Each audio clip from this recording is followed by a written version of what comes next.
I am Cornholio. I need TP for my bunghole. I have a story for you. Tell me a story about how you adore me. Seriously, let me tell you 3 things before I get this story going. Number 1, if you love Kiss, if they're very important to you, if you love them, go away, because you're not going to like this story. Number 2, I want you to subscribe to my podcast. It's called You Don't Know Dick. You got an iPhone, you got an Android, you go to Google Play. You can go to Stitcher, any of the 3. You go to your podcast area, you put in You Don't Know Dick, you'll see a little cartoon of me carrying a microphone, flying through the air. The great Cliff Mott did the drawing. Flying through the air with electricity in one hand, microphone in the other, yelling, "You don't know dick," okay? What you do is you press subscribe. That takes 1 second. Boom, press subscribe, see? Subscribe. Let me get this straight.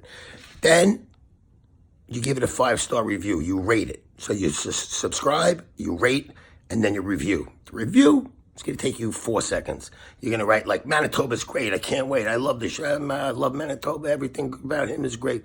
In your own words, how great I am and how great the show is going to be. And you're looking forward to it since I've been off the air at Sirius. Okay. That's what you're going to do. But just as important as you doing it, you're going to get 2. I'd love if you can get 3 of your friends to do it. The whole friggin' thing takes a minute. Okay? 1 minute. 3 of yous do it. I will have a podcast for all eternity.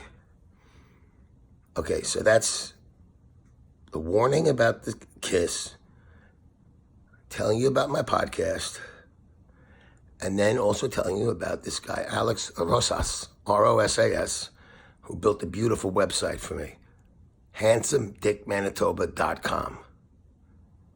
Okay? Hold on, I gotta blow my nose. I didn't really blow it. I just sucked it up. Okay. It's fucking weather, man. I can't wait till it breaks. I can't wait till it gets warm. Just women shedding layers of clothing. I mean, you could use your imagination through coats. You know, X-ray specs, you could see through coats. But when they start shedding, it's easier to use your imagination. So, here's the story. Back in the early 70s, there was a big gas strike. You get on, I had a Datsun 510, which turned into Nissan. You get online, there'd be 6 lines coming in at angles, waiting an hour to fill up your gas tank. And we go to this great place called the Coventry in Queens Boulevard. Now the Coventry, nobody talks about, except the old timers. They talk about Max's, CB's. The Coventry was the shit. First of all, it's right over the Queensboro Bridge, Sunnyside. On the right, before you got to the Coventry, there was a White Castle. That alone makes the neighborhood great. After the White Castle was the Coventry. And right down the block from the Coventry, when you were waiting for them to set up your equipment, was the merry-go-round, a titty bar. Kind of a, low-end titty bar. Why is it low-end? Because they had real tits. Not like these big friggin' balloons, hard balloons. Regular girls next door, 3 poles. We go have a beer. They fix they get the equipment ready, we play. There were 2 stages, a smaller one on the right and a bigger one on the left. We opened up for the New York Dolls, one of their last shows at the Coventry, and we went to see Kiss one night, waited an hour online to get gas. At the time, they just had makeup, and they had the Firehouse red thing going around. And they had roadies that would go to, I once saw their roadies at Manny's on 48th Street, Music Row. And the guys behind the counter were laughing. They had the Kiss logo in sort of shiny silver stuff. I don't know what the material was. And people were laughing at them. But I guess Kiss got the last laugh. Joey Ramone wasn't even in the Ramones yet. He was Jeff Starship. He was in a glitter band. But he lived in Queens. He went to see rock and roll all the time. And he was hard not to notice. He was like 6'5", 108 pounds, and hunched over at the bar. And it was like, who is that guy? That guy, that's Jeff Starship. He's always around. He's always checking out bands. Not long after the Ramones got going and, rock and roll changed, didn't it? So what happens is we are associated with the Blue Oyster Cult through, God rest his soul, Sandy Pearlman and Murray Krugman. And Kiss opened up a bunch of shows for Blue Oyster Cult, so they were owed some favors. The favors we got were we got to open up for Kiss.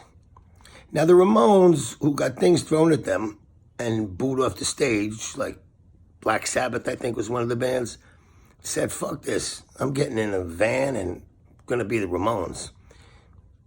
You can't, life ain't about being a Monday morning quarterback. You don't know what's going to happen. We should have gotten a van and said, fuck this, let's be the Dictators.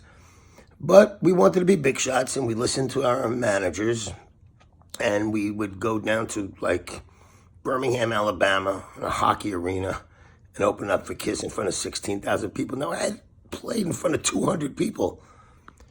It's like walking out in front of 16,000 people. It's surreal. Like, I had no idea how to deal with an audience of that magnitude. No idea. And, people like clap, like they don't even know who they're clapping for. They just can't wait to see Kiss. So we got to play a bunch of shows with Kiss, about 5. And, it was uncomfortable, to say the least. Like, the way we were, the Dictators, like we hung out with Springsteen and the E Street guys. They're regular guys. We could fuck around. We could joke around. They would joke around. They're rich rock stars. We're poor rock stars. They're guys from New Jersey. We're guys from the Bronx. You know what I mean? We got along. We'd be at the airport, and I would start talking like Yiddish to Gene. Like, Gene, no. Gene didn't like that closeness. You couldn't get too close to him. The Gene Simmons I met and knew, and Ace was a good guy. I was pals with Ace, and I don't think Paul's a bad guy. The Gene I knew was like, you got to kiss his ass. If you bow down and you kiss his ass, it's okay. If you're an equal and you fuck around, he don't like it, he don't get it, and he's condescending. It could be shtick. It could be his Gene Simmons shtick. Doesn't matter. The way you are counts. Even if it's shtick. If that's the way you are all the time, it counts.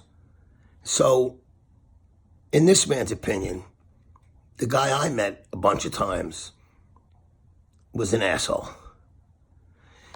Then we get on the road and we're doing the shows, and it's kind of boring because to me they're Ringling Brothers and Barnum and Bailey rock and roll. It's kind of fun, but it's soulless. And about the third show in, I heard Paul Stanley go like this. I mean, every night he did the same rap. Third show in, it was like, I hear Cleveland is a hot rock and roll town. And the place went nuts, like 18,000 people. I was like, holy shit. Holy shit. I can't do that. I don't want to do that. I'm never going to make it. I'm never going to be a rich, big shot rock star. So the next night, we're in a place like Davenport, Iowa or something. And we open up, and I go on stage. And I go, I hear Davenport, Iowa is a hot rock and roll town. And the place goes fucking nuts. Nuts. Maybe I can be that dumb. Maybe it's not that hard to be that dumb.